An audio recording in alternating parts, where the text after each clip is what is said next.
Hello students, आज का हमारा लेसन है लेसन नंबर 16 दृढ़ निश्चयी सरदार। सरदार यानी सरदार वल्लभ भाई पटेल के बारे में बात हो रही है, जो कि स्वतंत्र भारत के प्रथम गृह मंत्री यानी होम मिनिस्टर भी थे। ठीक है, दृढ़ यानी पक्के, जिनका निश्चय पक्का होता है, यानी जिन्होंने जो ठान लिया वो करके दिखाते हैं। तो दृढ़ निश्चयी सरदार वल्लभ भाई पटेल।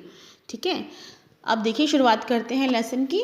सरदार और लौह पुरुष के नाम से प्रसिद्ध वल्लभ भाई का नाम बड़ी श्रद्धा और आदर के साथ साथ समूचे देश में लिया जाता है, यानी लोग उनका जो नाम है वो बड़े ही श्रद्धा और आदर के साथ लेते हैं। अब इनके जन्म के बारे में बताया गया है कि इनका जन्म कहाँ हुआ था। तो इनका जन्म 31 अक्टूबर 1875 ईस्वी को एक कृषक यानी किसान परिवार में गुजरात के बोरसद तालुके के करमसद ग्राम में श्री झवेर भाई के घर हुआ था।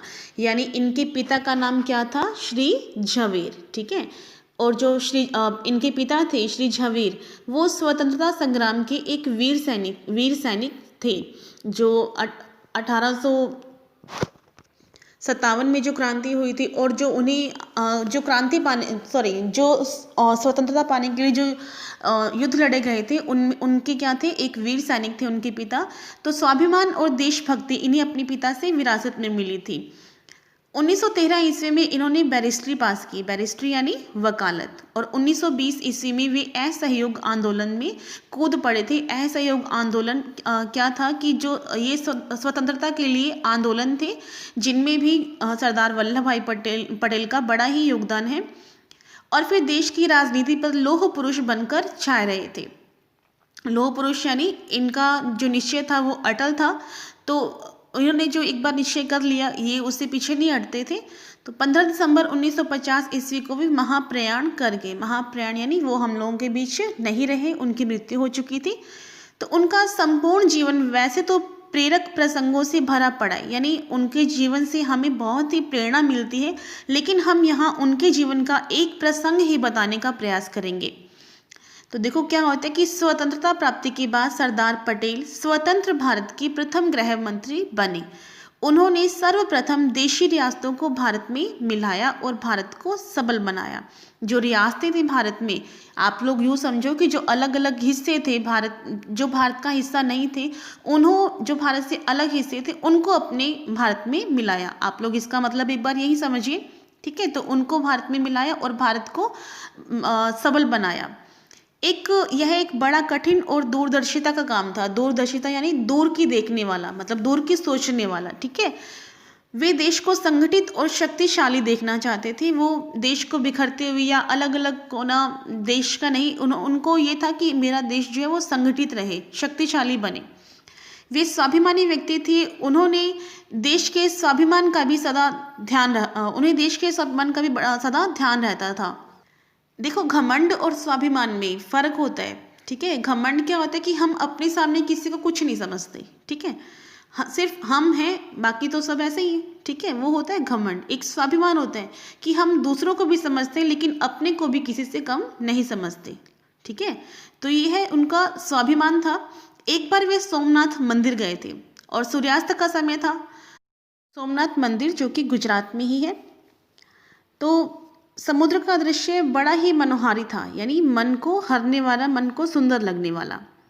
उस समय क्या होता है कि सरदार पटेल जो थे समुद्र के तट पर सूर्य की ओर मुँह कर अंजलि से जल दान कर रहे थे।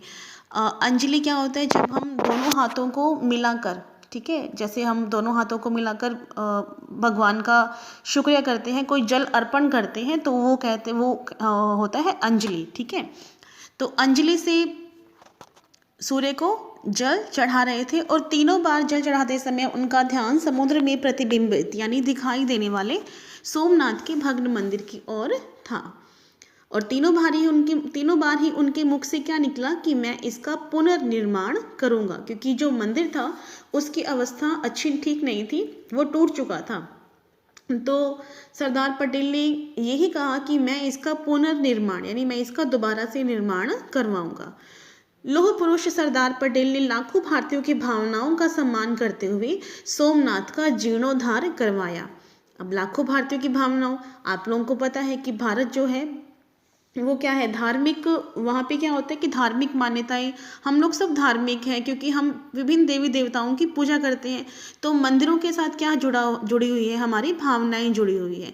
तो उन्होंने लाखों भारतीयों की भावनाओं का सम्मान करते हुए सोमनाथ मंदिर का जीर्णोद्धार करवाया, यानी उसका पुनर्निर्माण करवाया। सरकारी कोष से धन देकर उन्होंने सोमनाथ के मंदिर का पुनर्निर्माण करवाया, और जो पैसा लगा था वो कहाँ से आया था, सरकारी खजाने से आया था। और उन्हीं के सक्रिय सहयोग से भारत का मान बिंदु सोमनाथ का प्रसिद्ध मंदिर आज गौरव के मस्तक उठाए स्वाभिमान की कहानी सुना रहा है।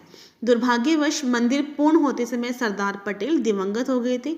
यानी जब मंदिर पूरा होने जा रहा था तो क्या हुआ था, सरदार पटेल की मृत्यु हो चुकी थी उस टाइम।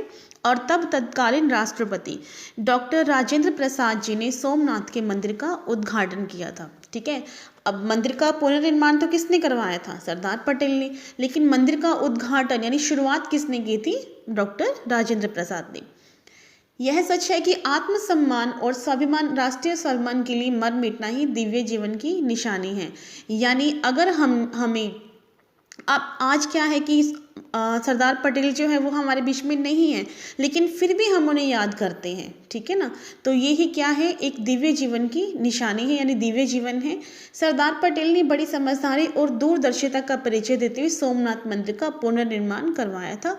और सरदार ने हमें एक मार्ग दिखाया है कि हम राष्ट्रीय स्वाभिमान को किस प्रकार से सुरक्षित रख सकते हैं, और हमें उनके पद चिन्हों पर चलकर उनका अनुकरण करते हुए इस देश में सचेष्ट रहकर, यानी सजग रहकर निरंतर कार्य करते रहना चाहिए। यही उनके प्रति सच्ची श्रद्धांजलि कही जा सकती है।